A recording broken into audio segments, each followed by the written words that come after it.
believer that national identity just doesn't emerge from thin air. National identity is constructed and built through political action over a long period of time. Raymond Blake in his book is able to go back and look at what prime ministers of Canada have said really since the end of the Second World War, talking about what is a Canadian identity, how do you define it, and how has it changed over time. He's done that by looking at speeches that each of the prime ministers gave. Canada's Prime Ministers and the Shaping of National Identity is a book that combines political science, history, communications analysis, and it gives you a sense of how prime ministers can really use storytelling and their speeches and their slogans to try to give some sense of what it means to be a Canadian.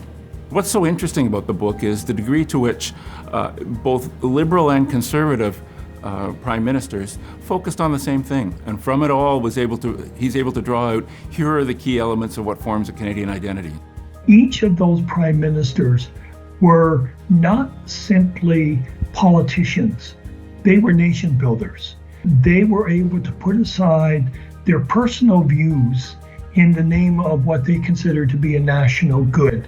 Raymond B. Blake's book is important because it reinforces the idea of how important it is for prime ministers and all leaders to be able to talk to people and to share a vision of what they think this country could be, what it should be. It's hard to reach all people, but it's something that prime ministers have to do. They have to be able to speak to the nation and to express that vision. My book is about the speeches of prime ministers, and what it shows is that they understood that a national community needs to find ways to stick together, to be unified. And they did that in telling the various stories about Canada, its values, its ideals, its aspirations. And that was never far from all of the speeches that they would give throughout their political career while sitting in the Prime Minister's office.